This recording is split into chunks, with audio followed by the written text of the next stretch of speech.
চুয়াডাঙ্গা সদর উপজেলার ঝাঁঝরি গ্রামে পুকুরের মাছ চুরি ও বন্যপ্রাণী থেকে রক্ষার্থে পাতা ফাঁদে বিদ্যুৎস্পৃষ্ট হয়ে চান মিয়া নামে এক যুবকের মৃত্যু হয়েছে। আজ রবিবার ২২ জুন দুপুরে মরদেহ উদ্ধার করে ময়না তদন্তের জন্য সদর হাসপাতালে প্রেরণ করেছে পুলিশ। নিহত চান মিয়া ঝাঁঝরি মাঝের গ্রামে সাহেব আলীর ছেলে। তিনি পুকুরের পাশে ঘাস কাটার সময় বিদ্যুতায়িত বেড়ায় স্পৃষ্ট হয়ে ঘটনাস্থলেই মারা যান। এর আগে রোববার সকালে সদর উপজেলার বেগমপুর ইউনিয়নে ঝাঁঝরি গ্রামে এই ঘটনা ঘটে। এদিকে ঘটনার পর অভিযুক্ত আব্বাস আলী পালিয়ে যায়। উত্তেজিত জনতা আব্বাস আলীর মুদি দোকানে আগুন দিয়ে পুড়িয়ে দেয়। খবর পেয়ে দর্শনা থানা পুলিশ ঘটনাস্থলে পৌঁছে পরিস্থিতি নিয়ন্ত্রণে নেয়। মরদেহ উদ্ধার করে ময়নাতদন্তের জন্য সদর হাসপাতালে মর্গে প্রেরণ করে। স্থানীয়রা জানান, কেরু অ্যান্ড কোম্পানির পুকুর ইজারা নিয়ে মাছ চাষ করছেন ঝাঁঝরি গ্রামের মাদক সম্রাট আব্বাস আলী। শিয়াল ও অন্যান্য বন্যপ্রাণী সহ মাছ চুরি ঠেকাতে তিনি পুকুরের চারপাশে জেআই তার দিয়ে বৈদ্যুতিক সংযোগ দেন। প্রায় সেখানেই কুকুর, শিয়াল ও বিড়ালের মৃতদেহ পড়ে থাকতে দেখা যায়। এলাকাবাসী বহুবার নিষেধ করা সত্ত্বেও তিনি ব্যবস্থা নেননি। স্থানীয় একাধিক সূত্র থেকে জানা গেছে, আব্বাস আলী শুধু মাছ চাষী নয়, দীর্ঘদিন ধরে মাদক ব্যবসার সঙ্গেও জড়িত। তার বিরুদ্ধে ৪ থেকে ৫টি মাদক মামলা রয়েছে বলে অভিযোগ উঠেছে। নিহতের পরিবার জানিয়েছে তারা এ বিষয়ে আইনি অভিযোগ দেবে। দর্শনা থানা পুলিশের পরিদর্শক ওসি শহীদ তিতুমির বলেন, বিদ্যুৎ স্পৃষ্ট হয়ে একজন লোক মারা গেছে। সংবাদের প্রেক্ষিতে আমি অফিসার ফোর্স এখানে আসছি।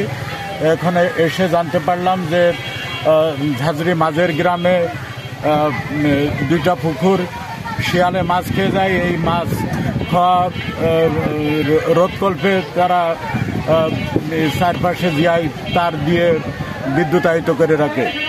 এই যে লোক মারা গেছে এ সকালে এসে ঘাস কাটার উদ্দেশ্যে ঘাস কাটতে আসছিল, এই বিদ্যুৎ স্পৃষ্ট হয়ে সে মারা গেছে।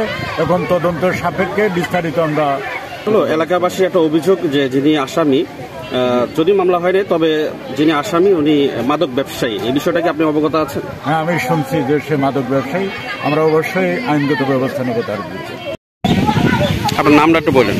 আমার নাম মোহাম্মদ শাহাদুল শেখ। আচ্ছা, এখানে কি হয়েছিল? এখানে কি হয়েছিল এটা তো আমি জানি না। জনগণ লোকজন এসেই ভেঙেছিল, আগুন ধরে আর এই মানুষ মরে গেছে, এটাই শুনছি। কিভাবে মারা গেল? ওই কারেন্টের তারে ওই নাকি কারেন্টের তার দিয়ে আসছিল মাছের ফার্মে, ওই এই তারের জুড়ে মারা গেল। কারেন্টের তার মাছের ফার্মে মানে কি জন্য?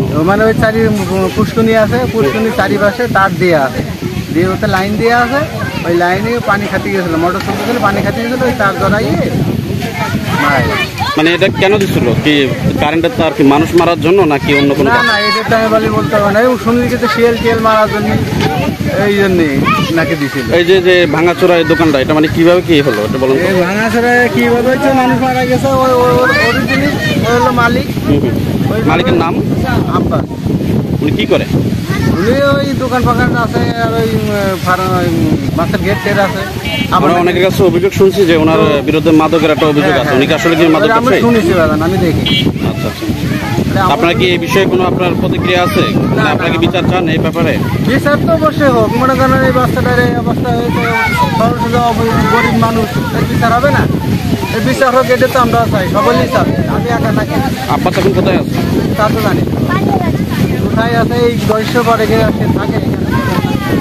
স্থানীয় সচেতন মহল এই ঘটনায় ক্ষোভ প্রকাশ করে অভিযুক্ত আব্বাস আলীকে দ্রুত আইনের আওতায় আনার দাবি জানিয়েছেন। নুসরাত জাহান মৌলি, রেডিও চুয়াডাঙ্গা ডেস্ক।